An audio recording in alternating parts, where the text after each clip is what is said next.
Well, this morning we have organizer and storyteller Terry Visger with us in studio to talk about the upcoming Tales of the Creepy and Scary this Friday the 13th. How are you doing this morning, Terry? I'm doing very well, thank you.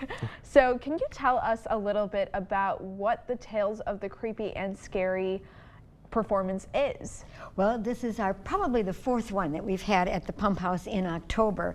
It's a tradition at our festival that we have also at the Pump House that we've been doing for 20 years. But now it's, this is the time of year to do it, and Friday the 13th is the best time to be coming and telling creepy stories.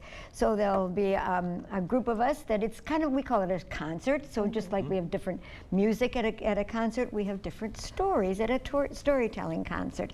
And these will be on the creepy side. Sounds exciting. Can you tell us what kind of stories will be told that night? Well, it's a variety of stories. Some of them are traditional. One of our tellers will be telling The Raven by Poe. And again, we are tellers. We don't read, so he's not reading it. He's doing this from memory. But other tellers have made up their own creepy stories.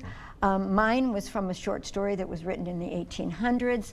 Others are traditional ones that maybe you have heard. So it's a big variety of stories.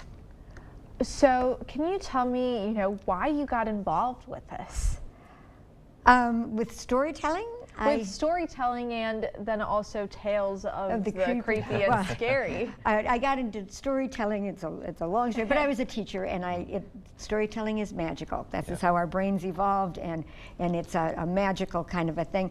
But scary stories are probably my favorite, and I don't like slasher kind of things. And when you tell them, you don't have that kind. But I do like a good creepy story around a campfire or on the Pump House stage. So how many different speakers are going to be there? There will be 9 storytellers this time, and then our MC is Diane Breezer, and she always adds a little bit of fun to the evening also. But 9 different tellers. Local and regional. Most of them are from our Bluff Country Tale Spinners, which is a local guild that has been around since 1999. Michael Scott, he's part of our guild, but he's also kind of famous for his ghost stories around La Crosse. And then a teller from Stoughton, Minnesota, or Stoughton, Wisconsin, I'm sorry, Kay Wheaton, she will be there. So, it's a good variety of people. Now, is this open to all ages? It could be, but they're more for teens and adults.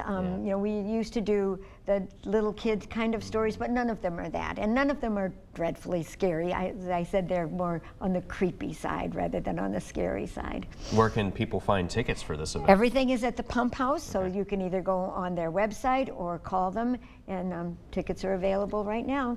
Now, how does it feel about this event falling on Friday the 13th this year? Perfect. It was perfect. When we were looking for a date, this one was not open at the Pump House, and then whoever had it canceled, and so Allison called and said, we can do Friday the 13th. So yeah, it's a great day. We've never been able to do it on Friday the 13th before. Almost seems like it was cosmic timing. It was perfect. It was just great, yeah. So can you tell us what story you might be doing? Can you give us a sneak peek maybe? Well, mine is, like I said, a short story from the 1880s or 90s. And actually, when I first heard it, I thought, I kind of know this story. And I'm kind of old. I had seen it on Twilight Zone. I remember Twilight Zone. I've seen a couple episodes. Yes, you can get them. And so I looked it up, on the internet, of course, and watched the whole thing and remembered it well. So it's just a gentle, nice kind of story about a man. A man was standing on a plank that had been placed on the Owl Creek Bridge.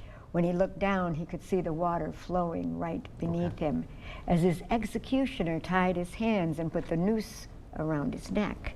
And then I'll stop. Oh man, that's already sounds scary enough. Leaving us on a cliffhanger. Of course. Well, people will have to go to the Pump House to hear the rest of it. They do. At the Pump House this Friday. Doors open at 6:30, and the show starts right at 7. All right. Well, thank you so much for coming and talking about this. I appreciate this. All right. We'll be right back.